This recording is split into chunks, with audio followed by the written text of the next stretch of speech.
Assalamualaikum warahmatullahi wabarakatuh. Perkenalkan, nama saya Mauren Andian Oksara dengan NIM 202446405001.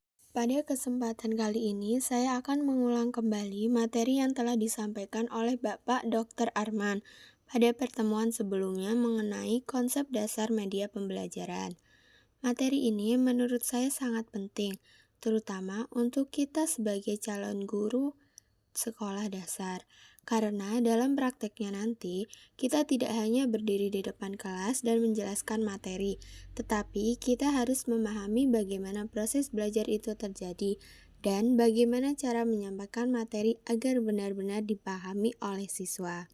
Belajar adalah suatu proses perubahan perilaku yang meliputi tiga aspek utama, yaitu pengetahuan, sikap, dan keterampilan. Jadi, belajar itu bukan hanya soal bertambahnya pengetahuan, tetapi juga perubahan dalam sikap dan kemampuan seseorang. Perubahan tersebut terjadi karena adanya pengalaman dan sifatnya relatif permanen. Artinya, perubahan itu tidak hanya sementara. Jika seseorang benar-benar belajar, maka akan ada dampak yang menetap dalam dirinya. Misalnya, seorang siswa yang belajar tentang pentingnya menjaga kebersihan. Jika ia benar-benar belajar, maka bukan hanya tahu bagaimana kebersihan itu penting, tetapi juga memulai membiasakan diri untuk membuang sampah pada tempatnya. Selanjutnya yaitu pembelajaran. Pembelajaran adalah proses yang sengaja dirancang untuk membantu siswa belajar. Jadi, pembelajaran tidak terjadi begitu saja, tetapi direncanakan oleh guru secara sadar. Di sini terlihat bahwa peran guru sangat penting. Guru harus menentukan tujuan pembelajaran, memilih metode, memilih media, dan merancang evaluasi. Artinya, dalam pembelajaran yang baik tidak bisa dilakukan secara asal-asalan. Harus ada perencanaan yang matang agar tujuan pembelajaran tercapai. Pembelajaran pada dasarnya adalah proses komunikasi. Dalam komunikasi ada beberapa komponen, yaitu pengirim pesan, pesan, saluran atau media, penerima pesan, dan umpan balik. Dalam konteks pembelajaran, guru adalah pengirim pesan, materi adalah pesan, media adalah saluran penyampaian pesan, siswa adalah penerima pesan, dan respon siswa merupakan umpan balik. Guru melakukan proses encoding, yaitu mengemas atau menerjemahkan materi agar mudah dipahami. Sementara, siswa melakukan decoding, yaitu memahami dan menafsirkan pesan tersebut. Jika dalam proses ini terjadi gangguan, misalnya media kurang jelas atau penyampaian terlalu abstrak, maka pesan bisa tidak tersampaikan dengan baik. Akibatnya, tujuan pembelajaran tidak tercapai.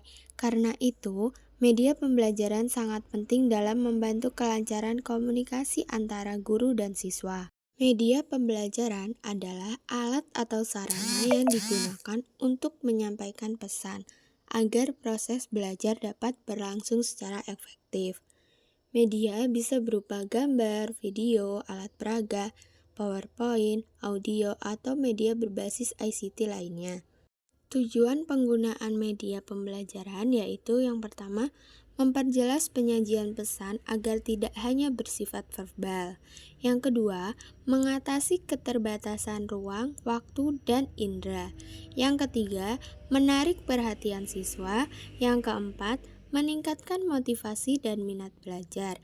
Yang kelima, memungkinkan interaksi yang lebih aktif. Yang keenam, menyamakan persepsi dan pengalaman belajar siswa. Sebagai contoh, jika guru menjelaskan tentang gajah tanpa media, mungkin siswa sulit untuk membayangkan. Tetapi jika ditampilkan gambar atau animasi, siswa akan lebih mudah memahami. Jadi, media membantu membuat materi yang abstrak menjadi lebih konkret.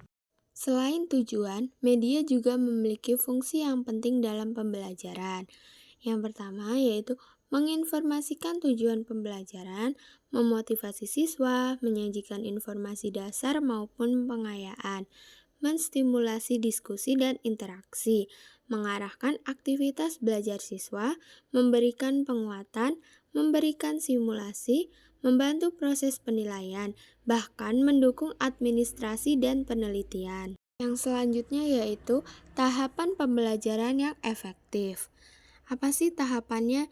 Yang pertama, menarik perhatian siswa, menyampaikan tujuan pembelajaran, mengaitkan materi dengan pengetahuan sebelumnya, menyampaikan materi inti, memberikan bimbingan, memberikan latihan atau praktik, memberikan umpan balik, melakukan penilaian, meningkatkan ketahanan ingatan siswa. Media pembelajaran dapat digunakan dalam setiap tahap tersebut. Misalnya, video untuk menarik perhatian, slide untuk menjelaskan materi, dan kuis interaktif untuk evaluasi. Dari materi yang telah disampaikan, saya menyadari bahwa menjadi guru itu tidak sederhana. Guru harus mampu merancang pembelajaran dengan baik, termasuk memilih media yang sesuai dengan tujuan dan karakter siswa. Apalagi di era sekarang yang berbasis ICT, kita dituntut untuk lebih kreatif dan inovatif dalam menggunakan media pembelajaran.